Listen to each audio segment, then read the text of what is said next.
Hey folks, this is Vince with Dad's Gaming Addiction, and today we're going to quickly review Island Crusaders. This is a game that you can find on Steam for about $10. It is 20% off for the next 38 hours or so as of the date and time of this recording. So if you're quick, you may be able to pick this up for a little bit cheaper if you like what you see here.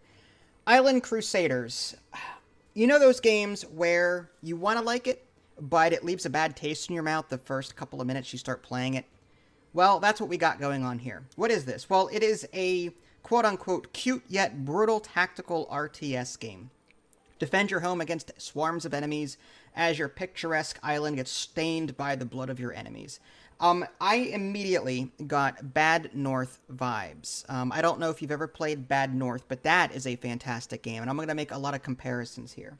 So there are 20 levels in this game, and there's no easy mode, unfortunately. It's just normal and challenge. And I'll just be completely honest with you folks. I could not get past the first level. I replayed it 3 times. I tried different combinations of units. I couldn't do it. I got too frustrated. I quit. And I don't intend to touch this again. That's where I stand with this. The levels themselves are handcrafted and are the same every single time. So eventually, you'll know where the enemies will spawn and where you need to be in order to, well, dispatch them. You'll have, at the start, say, swordsmen and archers, but as you progress throughout the game, you'll unlock more characters like I think it's like a wizard or something like that. There's knights, crossbowmen, and so on. I like that idea. I like that as you continue playing, you unlock different character types or different classes, but I couldn't get there. It was just too darn difficult and too frustrating. There's also no fast forward button or pause or anything like that.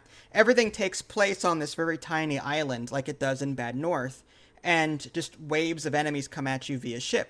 And you're moving characters around and trying to position them in the right way. That's, again, all well and good, but again, the game was way too difficult for me.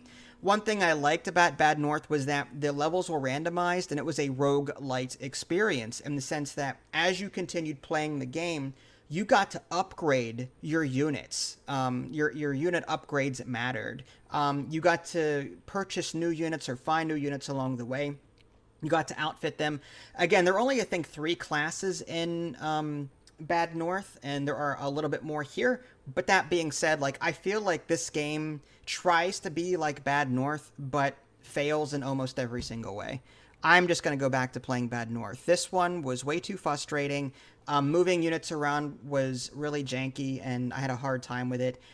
You have a limited coin in the beginning. You get to pick and choose what units to spawn, and they have a unit cost associated with them. So, but again, all the units or all of the levels are handcrafted, and they always come from the same locations every single time.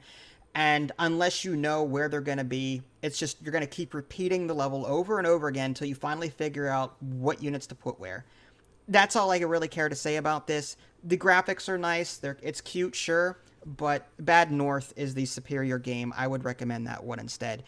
There needs to be an easy mode here, a pause, fast forward, just stuff like that to make the game a bit more accessible. If the developer's goal here is to make a hardcore game that only hardcore players can get into with a casual RTS experience, and he succeeded, sure. But as a casual player, I wouldn't touch this again, not without an easier mode, and not without some kind of permanent progression, which there is none. Yeah, you unlock new classes as you play, but that's, again, across 20 levels, and, you know, I would rather have it where my units consistently upgrade as I play, like in Bad North. So I'm not going to say too much more about this at this point. Island Crusaders, get it if you like, 20% off, at least for the next 38 hours or so. If you guys haven't already, subscribed to me on Twitch and YouTube. That way you can stay up to date with any new content I'm going to publish. This is Vince. Thanks for watching, and I'll catch you next time.